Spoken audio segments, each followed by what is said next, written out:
से ही horror movies बहुत पसंद रही है। ये उस टाइम की बात है जब सिनेमा हॉल में पैरानॉर्मल एक्टिविटी रिलीज हुई थी। मैं अपने दो दोस्त जेम्स और एंडी के साथ मूवी देखने गया। मुझे कहने की जरूरत नहीं है, पर हम ये मूवी देख के एक्साइटेड हो गए थे।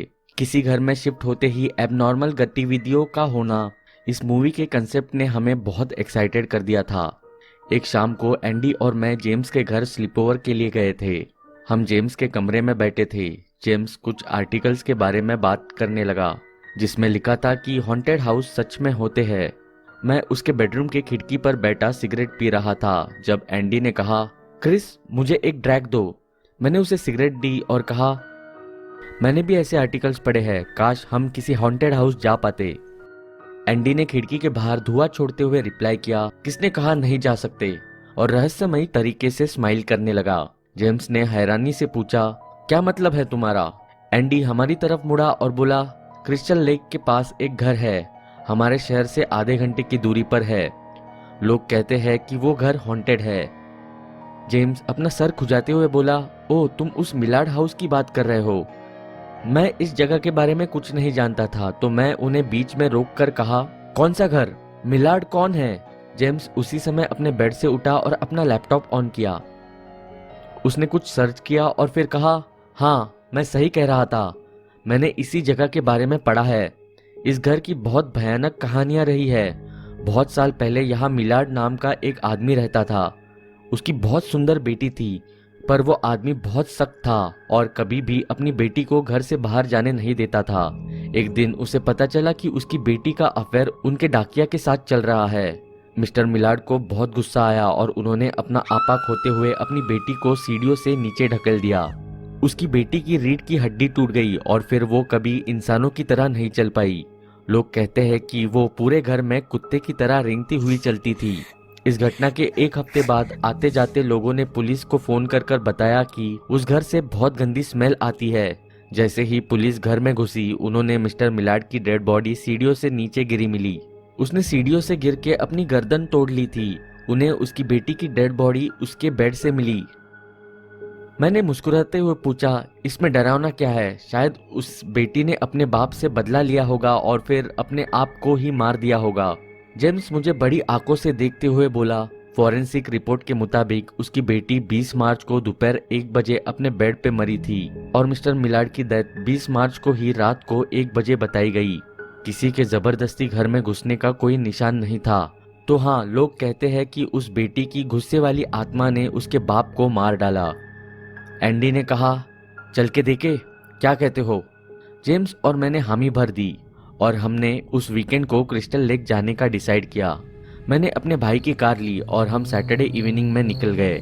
हम पूरा मजा लेना चाहते थे, तो हमने अंधेरा होते ही जाने का डिसाइड किया। मैं हमेशा अपने इस डिसीजन को रिग्रेट करूंगा।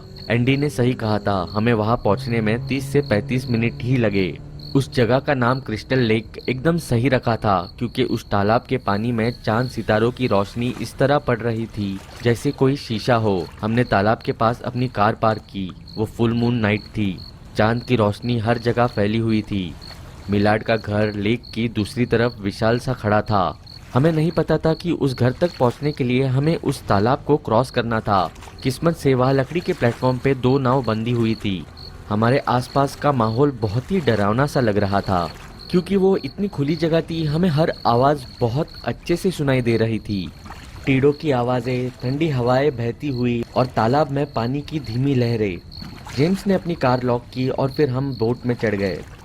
जेम्स और मैंने बोट चलानी शुरू की और एंडी ने हमें टॉर्च से रास्ता दिखाया। जब हम लेक के उस पार पहुंचे, वो घर पहले से भी ज़्यादा डरावना लगने लगा। टूटी खिड़कियां ऐसी लटकी हुई थी कि कभी भी गिर सकती थी। वहां की दीवारों पे अनचाहे पौधे उगे हुए थे। उस घर में बिल्कुल अंधेरा था। हमने उस घर का दरवाज़ा खोला। वो दरवाज़ा चरमराती हुई आवाज़ के साथ खुला। पता लग रहा था कि वहाँ सालों से कोई नहीं आया था। एंडी ने अंदर टॉर्च मारी और अंदर से हजारों चमगादड़ उड़ते हुए आए। हम बहुत डर गए थे। मैंने परेशान सी आवाज़ में पूछा, गाइस क्या तुम सच में ये करना चाहते हो? एंडी ने कहा, बस करो यार, बच्चा बनना बंद करो। जेम्स और एंडी अंदर घुस गए और मुझे उन्हें फॉलो करना पड़ा। पूरे घर में अंधेरा था। जो भी लाइट थी वह वो हमारी टॉर्च से थी और थोड़ी सी चांद की रोशनी जो टूटी खिड़की से आ रही थी। हमने रियलाइज किया कि हम घर के लिविंग रूम में खड़े थे और देखा कि वहाँ बहुत बड़ी सीढ़ियाँ लगी थी। जेम्स ने धीरे से कहा, ये वही सीढ़ियाँ है जहाँ से मिस्टर मिलार्ड ने गिर के अपनी गर्दन तोड़ी और फिर मर गए। मकड़ी के जाले और मिट्टी से पूरा घर भरा हुआ था। मैंने तो कुछ चमगादड़ भी घर की छत से लटके हुए देखे थे। एंडी ने टॉर्च लेफ्ट साइड मारी और चिढ़ाते हुए बोला, ये देखो दोस्तों। हमने दीवार के लेफ्ट कोने में एक पेंटिंग लटकी देखी। हम वहां गए और एक ऑयल पेंटिंग देखी जिसमें एक बूढ़ा आदमी बना हुआ था जिसकी शक्ल बहुत गुस्सेल थी और वो आग के पास खड़ा था और उसके साथ में एक 17-18 साल की लड़की चेयर पर बैठी हुई थी। ये मिस्टर मिलार्ड और उनकी बेटी हो सकती है, जेम्स ने कहा। वो लड़की बहुत सुंदर थी पर पिक्चर में भी देख के पता लग रहा था कि वो कितनी उदास थी। ऐसा लग रहा था जैसे अभी उसकी आंखों से कभी भी आंसू टपकने लगेंगे। एंडी ने सरकास्टिक टोन में कहा, अगर ये मेरे पास होती तो मुझे भी इसे बचा के रखना पड़ता। मुझे उसके घटिया जोक से बहुत इरिटेशन हो रही थी। मैंने कहा, तुम्हें ये सब नहीं बोलना चाहिए। ये बहुत शर्मिंदगी की बात है यार। इस बेचारी ने कितना सहा था। एंडी ने अपने कंधे हिलाए और बोला, हाँ व्हाटएवर। वो सीढ़ियों की तरफ चलने लगा। जेम्स ने कहा, तुम कहाँ जा रहे हो? उसने कहा, चलो बेटी का रूम देखते हैं। हम इतनी दूर इस घर में इतना सा नहीं घूमने आए हैं। वैसे भी यहाँ कोई भूत वूत नहीं है। जेम्स ने भी उसे फॉलो करना शुरू किया। मैं भी मुड़ के उनके साथ जाने लगा पर अचानक मुझे किसी के हंसने की आवाज आई। मैं रुका और बोला, गाइस क्या तुमने वो सुना? जेम्स ने कहा, क्या सुना क्रिस? इससे पहले मैं बता कि मैंने क्या सुना, मुझे एंडी की ऊपर से आवाज आई, अब ऊपर आओ, बिना बात का ड्रामा करना बंद करो। मुझे बहुत बेइज्जती महसूस हुई और मैंने डिसाइड किया कि अब एंडी को कुछ नहीं कहूँगा। जब मैं ऊपर चढ़ने लगा मुझे अपने कदमों से लकड़ी की सीढ़ियों में से आवाज आती सुनाई दी।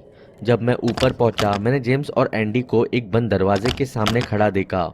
मैंने पूछा, क्या हुआ? जेम्स ने दरवाजे की कुंडी खोलते हुए कहा, आई थिंक ये दरवाज़ा अटक गया है, ये खुल नहीं रहा। एंडी बोला, ये टॉर्च पकड़ो, मुझे कोशिश करने दो। एंडी ने बहुत कोशिश की पर वो दरवाज़ा नहीं खुला। हम लोग उस दरवाजे के सामने खड़े सोच रहे थे कि अब क्या करना चाहिए कि तभी हमें किसी की हंसने की आवाज़ आई। उस आवाज़ से सब लोग चौकन्ने हो गए थे। मैंने घबराते हुए कहा, जेम्स मुझे ये आवाज़ नीचे भी सुनाई दी थी। आई थिंक अब हमें यहाँ से निकलना चाहिए, बहुत हो गया। एंडी ने सब जगह टॉर्च घुमाई पर हमें कोई नहीं दिखा। फिर उसने उत्सुकता से बोला, शायद ये आवाज़ इसी कमरे से आ रही है। मुझे नहीं पता कि आप लोग मुझ पे विश्वास करोगे या नहीं, पर फिर उस दरवाजे का हैंडल हिला और वो दरवाज़ा अपने आप खुल गया। हमने तुरंत उस कमरे में देखा। वो एक पुराना गंदा कमरा था। वहाँ एक फटा हुआ बेड था एकदम कमरे के बीच। चांद की हल्की रोशनी से उस कमरे के अंदर थोड़ा बहुत दिख सा रहा था। हम लोग उस कमरे में घुसने ही लगे थे कि हमें वो हंसने की आवाज़ फिर से आई। वो किसी के वश में की गई किसी औरत की आवाज़ थी। मेरे गले के पीछे मेरे रोंगटे खड़े हो गए।